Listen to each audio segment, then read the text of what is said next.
한밤중 차 안에는 무거운 침묵만이 흘렀습니다. 운전대를 잡은 남자 철수 씨의 손은 분노로 하얗게 질려 떨리고 있었습니다. 조수석에 앉은 전 아내는 그저 고개를 숙인 채 미안해 라는 말만 기계처럼 반복할 뿐이었습니다. 차가 멈춰선 곳은 아이들이 매일같이 드나들던 동네의 작은 태권도장이었습니다. 철수 씨는 차에서 내려 굳게 닫힌 체육관의 문을 거칠게 두드렸습니다. 그리고는 전 아내의 팔을 붙잡고 절규하듯 외쳤습니다. 말해, 여기서 무슨 짓을 한 거야? 그놈이랑, 내 아이들 선생님이라는 그놈이랑. 어두운 상가 복도에 철수 씨의 울분 섞인 목소리만 울려 퍼졌습니다. 전 아내는 결국 체육관 문 앞에 주저앉아 모든 것을 실토하기 시작했습니다. 맞아, 그 사람이야. 당신 말이 다 맞아. 믿고 싶지 않았던 소문, 아니 끔찍한 진실이 마침내 모습을 드러내는 순간이었습니다. 내 아이를 가르치던 스승의 탈을 쓴 자가 바로 자신의 가정을 파괴한 장본인이었습니다. 이 모든 비극이 있기 불과 1년 전만 해도 철수 씨는 그 누구보다 성실한 가장이었습니다. 가족의 더 나은 미래를 위해 그는 몇 년 전부터 지방 발령을 자처해 내려가 있었습니다. 주말에만 가족을 만날 수 있는 이른바 주말 부부로 살아온 세월이었습니다. 평일 내내 이어지는 고된 업무도 주말에 볼 아이들의 웃는 얼굴 하나만 떠올리면 견딜 수 있었습니다. 그의 삶의 이유는 오직 아내와 두 아이, 가족뿐이었습니다. 하지만 그가 타지에서 가족을 위해 피땀 흘려 일하는 동안 서울에 있는 집에서는 서서히 검은 그림자가 드리우고 있었습니다. 도대체 이 두 사람에게 무슨 일이 있었던 것일까요? 한때는 누구보다 서로를 아끼던 부부였고 아이들의 웃음소리가 끊이지 않던 평범한 가정이었습니다. 이 끔찍한 파국이 있기 불과 1년 전만 해도 철수 씨는 가족의 미래를 꿈꾸며 묵묵히 일하던 성실한 가장이었습니다. 지금부터 모든 것이 어긋나기 시작했던 그 시간으로 거슬러 올라가 보겠습니다. 모든 것은 아주 사소한 변화에서 시작되었습니다. 언제부턴가 저녁마다 걸려오던 아내의 전화가 뜸해지기 시작했습니다. 통화를 해도 아내의 목소리는 어딘지 모르게 차가웠고 금세 피곤하다며 전화를 끊기 일쑤였습니다. 철수 씨는 그저 홀로 두 아이를 돌보는 아내가 지쳐서 그러려니 대수롭지 않게 넘겼습니다. 그렇게 몇 주가 더 흘렀습니다. 금요일 저녁, 드디어 가족을 만난다는 설렘을 안고 서울집에 도착한 철수 씨. 하지만 아내는 그를 반기기는커녕 슬며시 그의 손길을 피했습니다. 여보, 나 피곤해. 그냥 좀 쉬자. 그날 밤 부부 사이에는 얼음장 같은 정적만이 흘렀습니다. 철수 씨의 마음은 불안감으로 까맣게 타들어갔습니다. 무슨 일이 있는 걸까? 내가 뭘 잘못했나? 그는 아내의 마음을 돌리기 위해 주말 내내 애를 썼습니다. 하지만 아내의 태도는 날이 갈수록 더욱 냉담해져만 갔습니다. 철수 씨가 무슨 말을 하든 굳게 닫힌 방문은 열릴 줄을 몰랐습니다.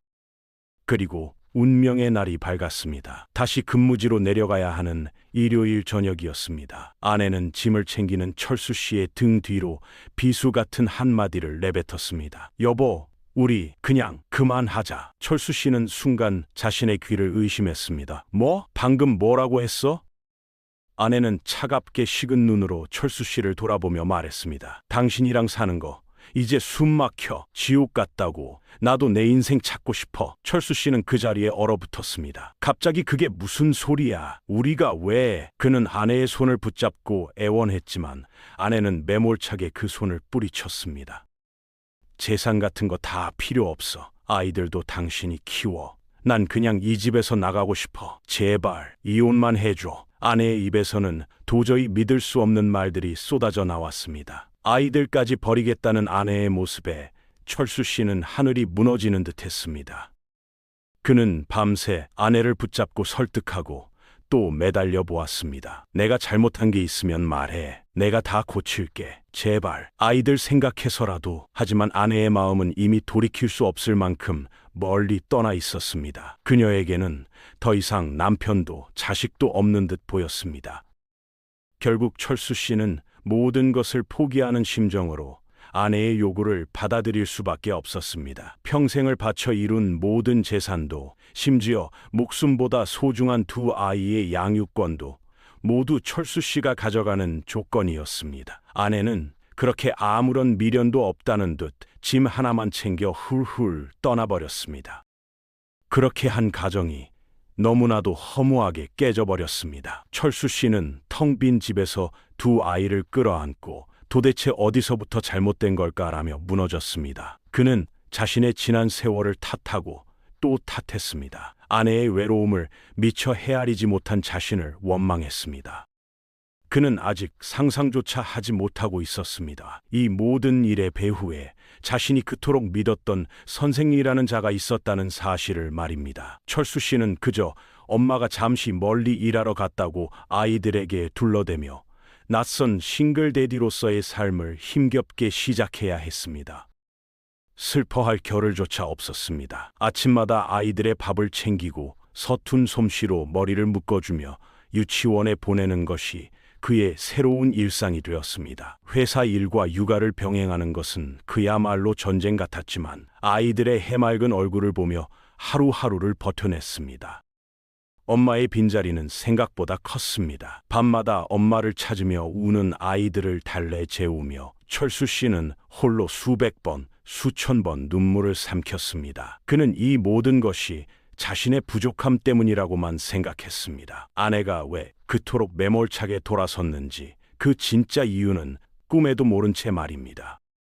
그렇게 이혼의 아픔을 억누르며 아이들과 함께 꿋꿋이 살아가던 어느 날이었습니다. 철수 씨는 고향 친구에게서 오랜만에 안부 전화를 받았습니다. 철수야, 너 요즘 많이 힘들지? 사실은 내가 너한테 꼭 해야 할 말이 있다. 친구의 목소리는 심각하게 가라앉아 있었습니다. 무슨 일인데 그래? 철수 씨가 묻자 친구는 한참을 망설이다가 믿을 수 없는 이야기를 꺼내기 시작했습니다. 이거 그냥 소문이라고 하기에는 동네의 말이 너무 파다하게 돌아서. 친구의 입에서 나온 이름은 철수 씨가 매일같이 아이들을 맡기던 바로 그 태권도 관장의 이름이었습니다.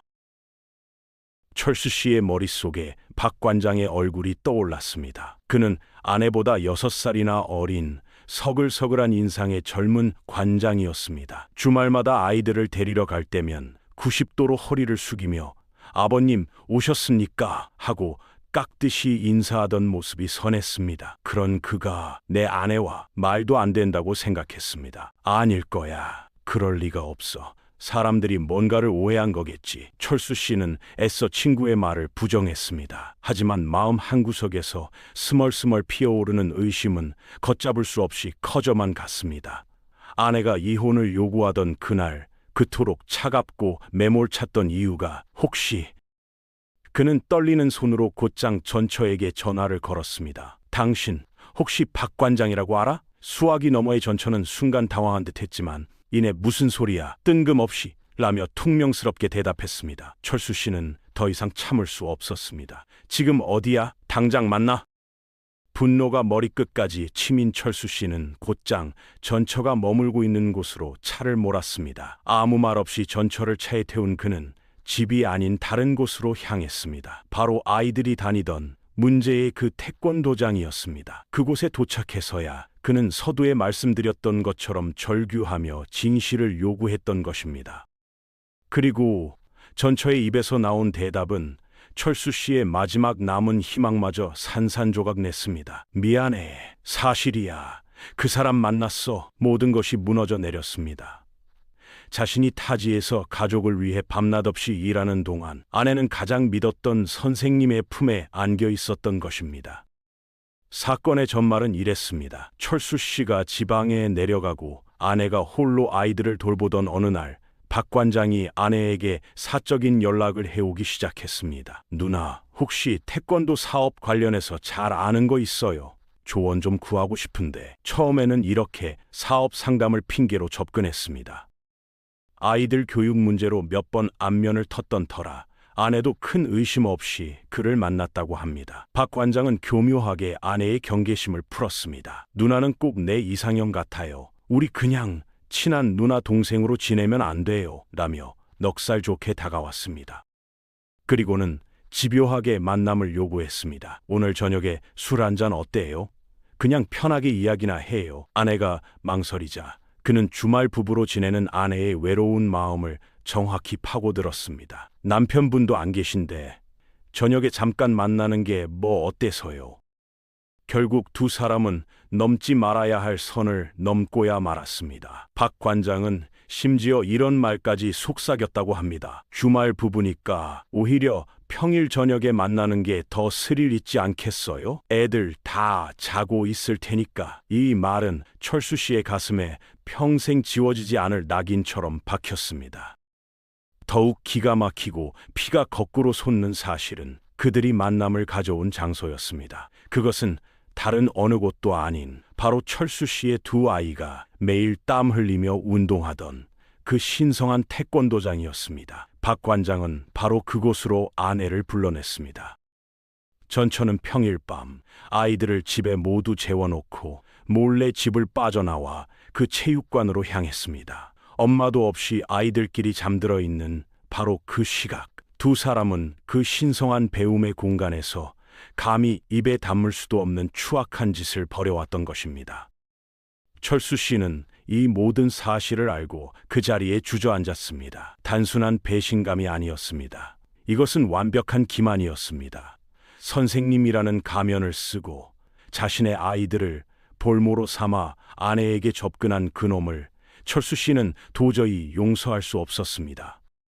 이혼을 요구할 때 지옥 같다고 했던 아내의 말, 재산도 아이도 다 필요 없다던 그 당당함이 모두 이 상간남 박 관장의 존재 때문이었다는 것을 깨달았습니다. 아니, 어쩌면 이 모든 이혼의 과정이 처음부터 그놈이 계획한 것일지도 모른다는 끔찍한 생각마저 들었습니다. 하지만 이 기막힌 이야기는 여기서 끝이 아니었습니다. 철수 씨는 얼마 지나지 않아 전처에게서 더욱 황당한 연락을 받게 됩니다. 박 관장의 진짜 속내가 드러나는 순간이었습니다. 그렇게 모든 진실이 밝혀지고 며칠이 지났을까요? 철수 씨는 아이들을 돌보며 이 거대한 상처를 어떻게 수습해야 할지 그저 막막하기만 했습니다. 그런데 그때 뜬금없이 전처에게서 다시 연락이 왔습니다. 그녀는 전화기 너머에서 억울하다는 듯 울먹이고 있었습니다. 여보, 아니, 철수 씨, 나 그 사람이랑 헤어졌어. 철수 씨는 기가 막혔습니다. 이제 와서 그게 무슨 소리인가? 자신에게 할 말이 고작 그것뿐인가? 하지만 이어지는 전처의 말은 이 비극의 본질이 단순한 바람이 아니었음을 깨닫게 했습니다. 나 그 사람한테 철저하게 이용당한 것 같아. 가스라이팅 당한 거야.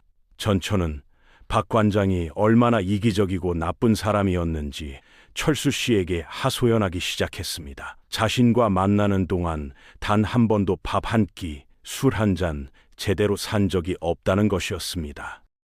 심지어 박 관장은 이혼을 고민하던 전처의 귀에 뱀의 혀처럼 달콤하고도 악랄한 말들을 속삭였다고 합니다. 누나, 이혼할 거면 확실하게 해. 남편한테 챙길 수 있는 건 다 챙겨야지. 재산 분할, 위자료, 받을 거 다 받아서 나와. 그게 누나가 사는 길이야.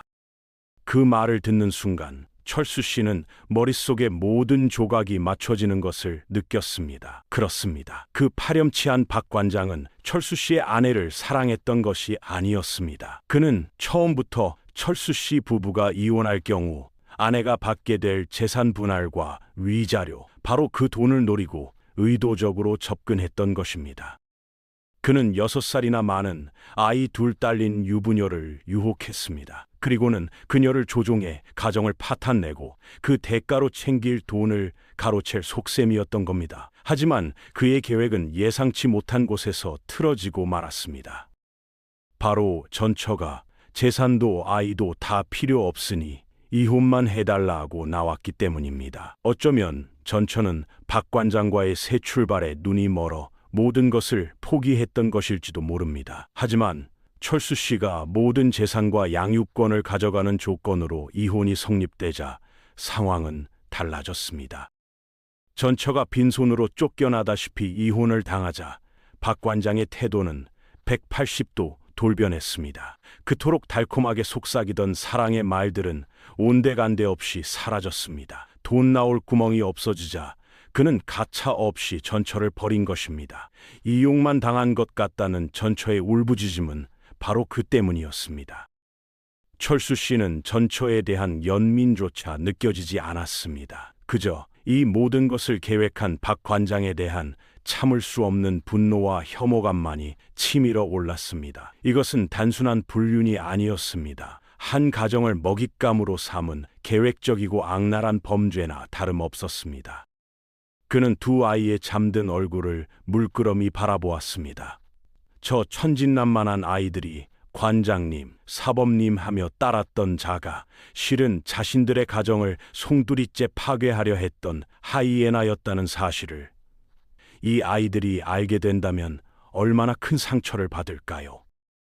철수 씨는 더 이상 이 일을 묻어둘 수 없다고 결심했습니다. 아내를 빼앗긴 것도 모자라 자신의 재산까지 노렸던 그 파렴치한 자를 법의 심판대에 세워야만 했습니다. 그는 즉시 변호사를 찾아갔습니다. 그리고 가정을 파탄낸 상간남 박 관장을 상대로 위자료 청구 소송을 제기했습니다. 자신의 모든 것을 걸고서라도 그 자의 추악한 가면을 벗겨내리라 다짐했습니다. 하지만 철수 씨는 미처 알지 못했습니다. 법의 심판을 받게 되자 박 관장이 얼마나 더 비겁하고 치졸한 방식으로 자신을 공격해 올지를 말입니다. 그는 소장을 받자마자 철수 씨에게 전화를 걸어왔습니다. 수화기 너머로 들려오는 그의 목소리는 그동안 철수 씨가 알던 싹싹한 청년의 목소리가 아니었습니다. 그는 무릎이라도 꿇을 듯이 애원하기 시작했습니다. 형님, 아니 아버님, 제가 정말 죽을 죄를 지었습니다.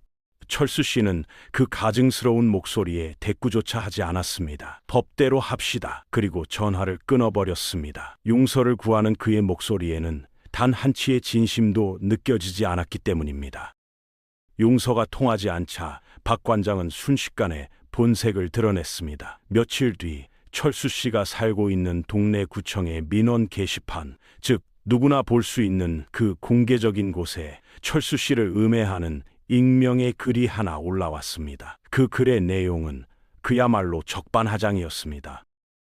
그 익명의 게시글은 철수 씨의 삶을 2번 죽이는 것이나 다름없었습니다. 그 내용은 차마 입에 담을 수도 없을 만큼 악의적이었습니다. 글쓴이는 자신을 철수 씨 부부의 지인이라고 소개하며 모든 이혼의 책임이 철수 씨에게 있다고 주장했습니다. 김철수 씨가 바람을 피운 것입니다. 그는 지방에서 다른 여자를 만났고 이를 알게 된 아내를 오히려 폭행하기까지 했습니다. 글은 너무나도 구체적이고 자극적이었습니다. 결국 아내는 남편의 폭력과 외도를 견디다 못해 모든 것을 포기하고 몸만 빠져나온 것입니다. 철수 씨는 온몸의 피가 거꾸로 솟는 것을 느꼈습니다. 가해자와 피해자가 완전히 뒤바뀐 것입니다. 박 관장은 자신이 저지른 추악한 불륜과 가정 파탄의 책임을 고스란히 피해자인 철수 씨에게 뒤집어 씌우려 한 것입니다. 동네 사람들이 모두 보는 그 게시판에요. 아이들을 키우며 겨우겨우 버티고 있는 자신을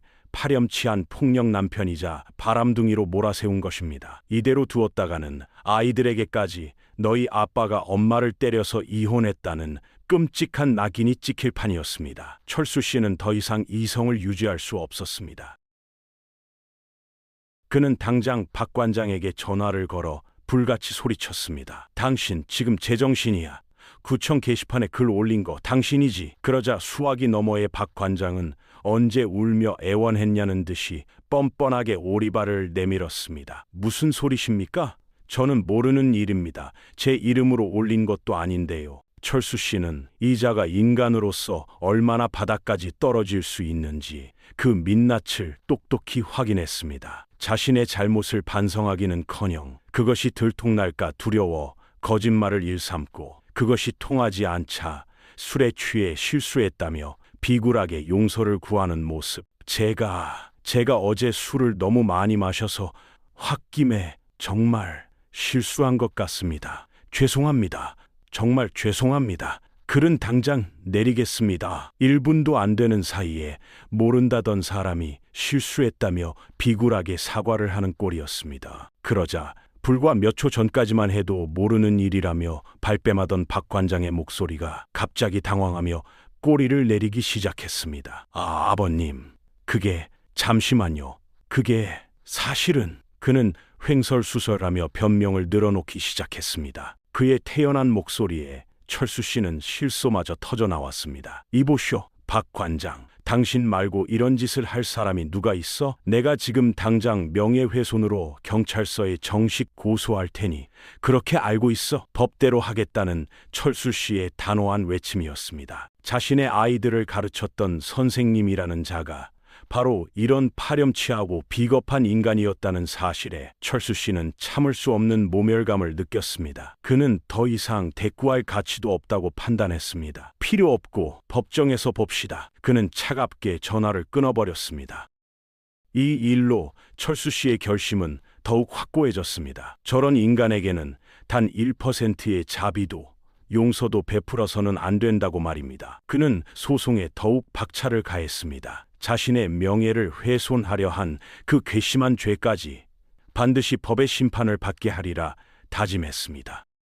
시간이 흘러 법원의 판결이 나왔습니다. 재판부는 박 관장의 불륜 행위가 혼인관계 파탄의 결정적인 원인을 제공했음을 인정했습니다. 당연하게도 결과는 철수 씨의 승소였습니다. 법원은 박 관장이 철수 씨에게 위자료를 지급하라고 판결했습니다.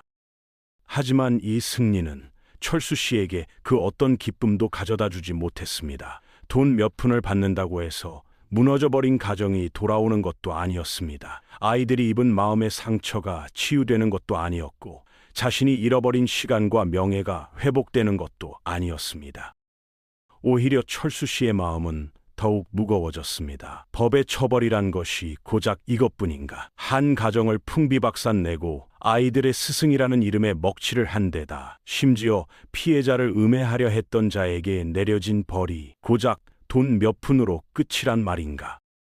그리고 철수 씨의 이 절망적인 예감은 곧 끔찍한 현실로 다가왔습니다. 그는 소송이 끝난 뒤 더욱 충격적이고 통탄할 만한 사실을 마주하게 됩니다. 그것은 우리 사회의 법과 제도가 얼마나 이런 파렴치한 자들에게 관대한지를 보여주는 뼈아픈 현실이었습니다.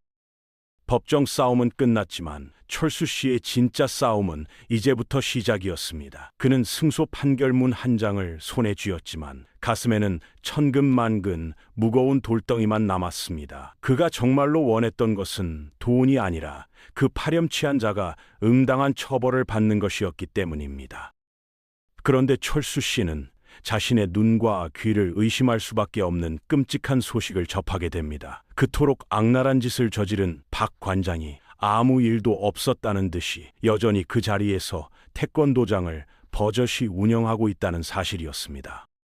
심지어 그는 아이들을 태우는 노란색 학원 차량을 직접 운전하며 동네를 돌아다니고 있었습니다. 철수 씨의 집 근처를 지날 때마다 그는 아무렇지도 않게 경적을 울리며 지나갔습니다. 그것은 마치 나는 떳떳하다, 법도 나를 어쩌지 못한다고 조롱하는 듯한 시위였습니다.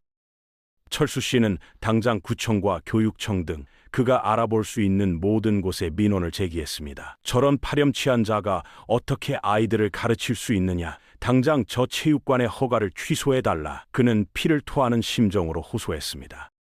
하지만 돌아온 대답은 철수 씨를 절망에 빠뜨리기에 충분했습니다. 선생님, 안타깝지만 저희가 그분의 영업을 중단시킬 법적 근거가 없습니다. 담당 공무원의 목소리는 사무적이기만 했습니다. 현행법상 박 관장이 저지른 행위는 학부모와의 사적인 불륜일 뿐 아이들을 직접적으로 학대한 아동학대범은 아니라는 것이었습니다. 아이들에게 손을 대지 않았으니 아이들을 가르치는 자격을 박탈할 수 없다는 기가 막힌 논리였습니다. 그가 아이들이 있는 신성한 체육관에서 그토록 추악한 짓을 벌였다 해도 그것은 성인 남녀 간의 문제일 뿐 법이 개입할 수 없다는 것이었습니다. 그는 학부모 한 명의 가정을 파탄냈지만 여전히 다른 수십 명의 아이들에게는 존경받는 관장님으로 남아 있었습니다. 이 사건을 접한 한 법률 전문가는 이렇게까지 말했습니다. 이런 사실을 다른 학부모들에게 공개적으로 알릴 수 있는 방법은 사실상 없습니다. 오히려 알리게 되면 사실을 적시했다 하더라도 명예훼손으로 역고소를 당할 수 있습니다. 형사처벌도 불가능합니다. 저런 사람의 행동을 법으로 함부로 막지 못하는 것이 지금의 현실입니다. 하지만 아이들을 가르치는 교육기관을 운영하는 사람이 저런 비도덕적인 행위를 저질렀는데도 아무런 제재 없이 방치된다는 것은 도저히 있을 수 없는 일입니다. 결국 법은 철수 씨의 가정을 지켜주지 못했습니다. 사회의 도덕과 정의도 그 파렴치한 자를 심판하지 못했습니다. 그는 위자료 몇 푼을 지불하는 것으로 자신의 모든 죄를 씻어낸 셈이 되었습니다. 이것이 과연 정의로운 결말이라고 할 수 있겠습니까? 철수 씨는 지금도 두려움에 떨고 있습니다. 그 관장이 여전히 동네를 활보하고 있다는 사실만으로도 숨이 막힌다고 합니다. 혹시라도 그가 자신에게 그랬던 것처럼 또 다른 외로운 학부모에게 접근해 두 번째, 세 번째 가정을 파괴하지는 않을까? 혹은 자신에게 앙심을 품고 아직 아무것도 모르는 자신의 아이들에게 몰래 해코지를 하지는 않을까? 철수 씨는 아이들을 그 동네에서 키우는 것조차 공포가 되어버렸습니다. 그는 모든 것을 정리하고 아이들과 함께 아무도 모르는 곳으로 떠날 준비를 하고 있습니다. 여러분, 오늘 이 이야기를 어떻게 들으셨습니까? 우리는 선생님, 스승이라는 이름에 얼마나 큰 믿음과 신뢰를 보냅니까? 특히 내 아이를, 내 손주를 맡기는 곳이라면 그 신뢰는 더욱 절대적일 것입니다. 하지만 그 신뢰를 악용하여 한 가정을 송두리째 파괴한 한 남성, 그리고 그가 법의 허점 뒤에 숨어 여전히 아이들의 웃음소리가 가득한 그곳에 서 있다는 이 씁쓸하고도 통탄할 만한 현실. 물론 이 모든 비극의 시작에는 남편의 외로움을 배신으로 갚은 전처의 잘못도 분명히 존재합니다. 그 어떤 이유로도 분류는 정당화될 수 없기 때문입니다. 하지만 그 약한 마음을 파고들어 자신의 사리사욕을 채우려 했던 자의 죄는 결코 가볍지 않을 것입니다. 한 가정이 무너지는 것은 순간이지만 그 상처가 아무는 데는 평생이 걸릴지도 모릅니다. 부디 철수 씨와 그 두 아이가 이 깊은 상처를 딛고 새로운 곳에서 꿋꿋하게 살아갈 수 있기를, 그리고 다시는 우리 사회에서 이런 비극이 되풀이되지 않기를 진심으로 바라면서 오늘 이야기 마치겠습니다.